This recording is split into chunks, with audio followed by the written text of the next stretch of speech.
man, I'm on the highway today and I am extremely excited about what we're going to see. We're going to look at a supercharged C5. If you guys don't know, I had a Torch Red 99 fixed roof coupe, which was manual. It was an LS. It was full bolt on with gears.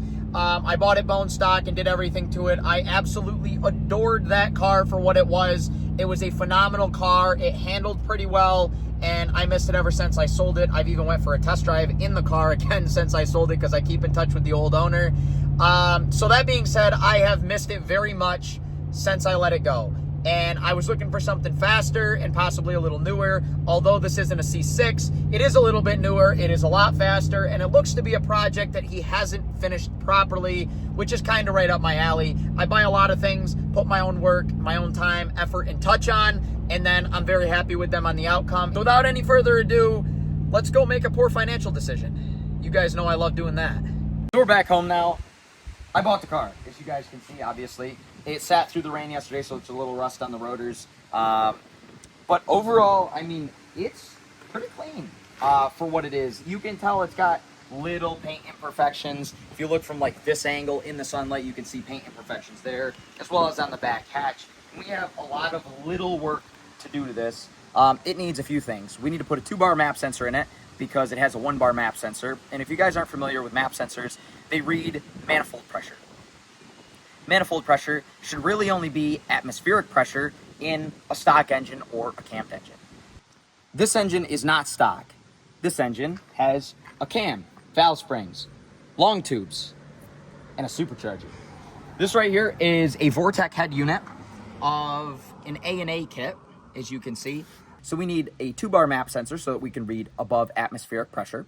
We also need 2 O2 sensors, both narrow bands because they're both failing because the car runs pig rich because the guy that tuned it last didn't do a good job. He was aiming for a number on the dyno, no drivability whatsoever. So it kind of runs lean up top, rich down low. It's not fun. We need to wire in a wideband as well. So we're going to have to do all of that before we can actually truly drive the car. Although I drove it home, it was kind of painful. We also have some suspension work to do because this car is optioned with the mag ride suspension, and I can't stand that. I know there's going to be some old guy that's all mad that I'm getting rid of it. Personally, if you are that old guy, I don't care about your opinion. These systems suck. This one's failing. I have the 80-mile-an-hour max speed limit sign on the dash of this car, so we have to acquire a Tech 2 computer to rewrite the BCM. On the interior, we have some work to do here also, unfortunately. Remember when we did the Camaro series, how this didn't properly fit? We're going to have to re-Dremel this, and I may actually replace the JVC unit with the Atoto unit, like the one I was sponsored with in the truck that they sent me, because honestly, that unit was better than the JVC unit, which sounds weird of me to say, considering the JVC unit is probably much more expensive. It's just the Apple CarPlay functionality really isn't great. The Bluetooth connectivity kind of sucks. There's only volume up and down buttons. You have to look when you want to skip songs. I really don't like that. I like physical buttons. We do have an MGW short throw shifter right there. We're going to have to adjust the gate because it doesn't really like reverse very much. You kind of have to like, and then to get it in reverse, kind of a pain. Probably going to have to adjust that a little bit. The blend doors are stuck and the AC doesn't work. Typical hot rod activities, I guess. So we definitely have our work cut out for us, and that is not even including the cosmetics. I want weld wheels, LED lights all the way around, probably some low-rise headlights. I want to lower it a little bit on the Z51 shocks. I'd like to replace these lights, of course. The MagnaFlow exhaust, it sounds good and it doesn't drone, but it's quiet. And I don't know what I want to do about that. The interior is really not bad. It's got a little rip in the seat. I want to try to find a good set of seat covers for the car. Not sure what brand I'm going to go with quite yet. The car does run as it sits. It does shift through all the gears as it sits. And it is fun to drive as it sits. It's just very annoying to drive under 2,500 RPMs. Although it does idle all right. It idles high, but it idles okay. I'll let you guys hear the sound of it right now before we go tearing into some stuff.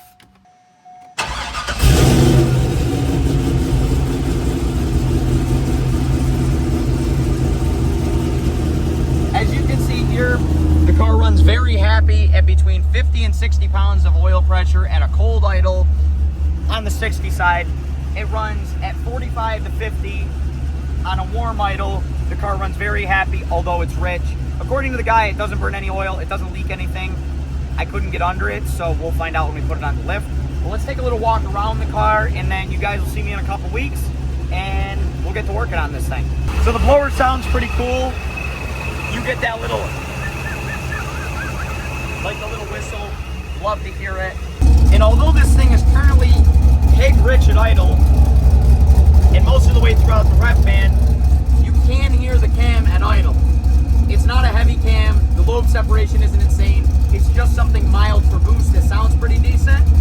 I think when we drop the idle down a little bit, it's gonna sound a lot better.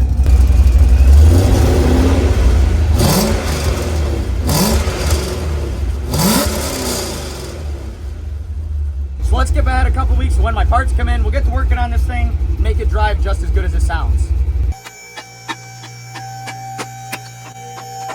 Oh, come to daddy!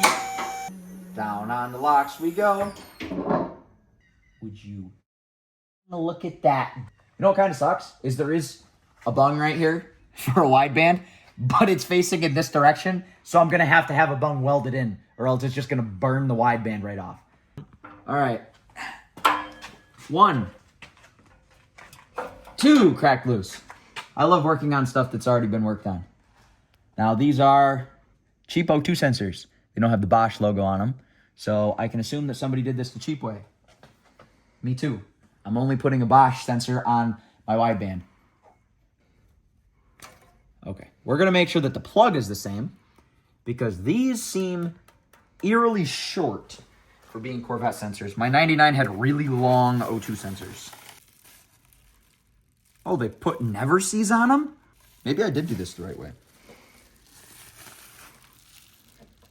Looks good for my house. I should have just let this cool off for a little longer. Go away.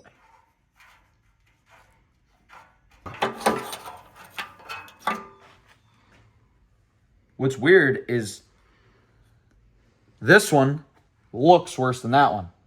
And that was apparently the one that was fouled. Gently.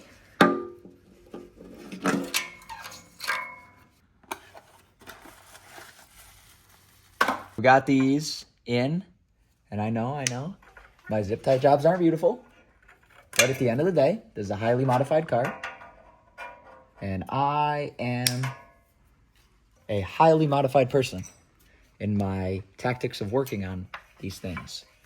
I don't know how I'm ever going to get that off when it comes time, and it's going to come time in the next week. These are out of the way. They're not resting on the headers anymore, so I hope we don't burn up any more wires. Alrighty, so next thing's next, and we are going to be starting the wiring for the O2 sensor, the wideband that is. What I'm thinking is this. I'm thinking I'm going to drop the mid-pipe, not today. This, I believe, is stainless. I'm going to have a friend with his TIG welder put my bung right here.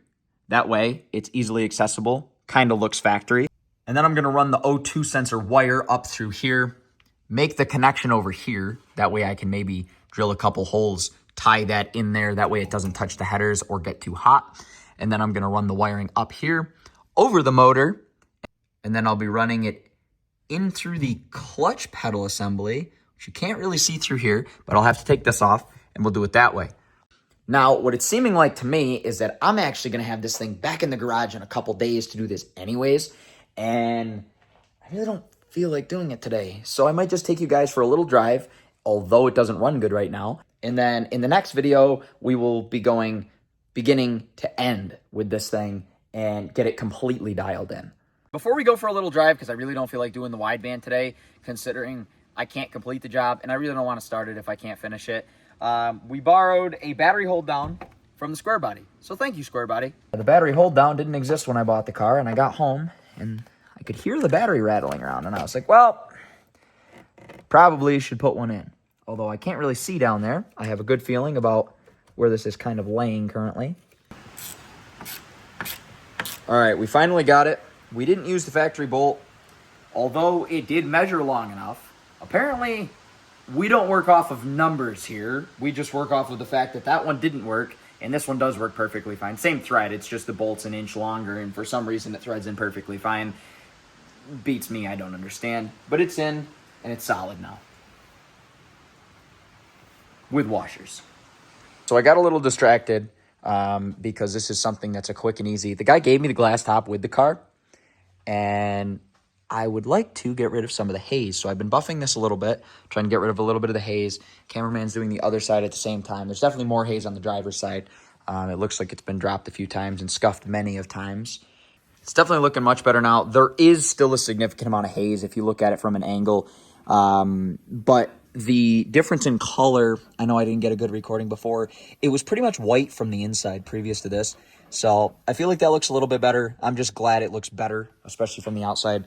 The scratches are a little less noticeable. The haze here is still pretty apparent, but it's not that bad. Well, I was going to go peel the tires off it through like second gear for you guys, even though the tune isn't perfectly right. And the tuner says I have another 60 to 80 wheel horsepower, but I noticed a weird noise.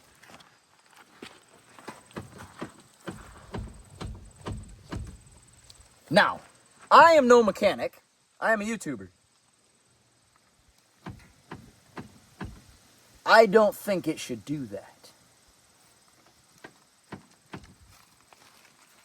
So, I guess that's the end of this video. Thank you guys for watching, and I will see you in the next video where we are now not only fixing a tune issue, we are also fixing a suspension issue, and we are fixing, I don't know if that's a wheel bearing or ball joints. It feels like a wheel bearing to me and my small amount of intuition. And fixing other things and wiring in a wideband. At least it didn't kill me, I guess, right? Thanks for watching.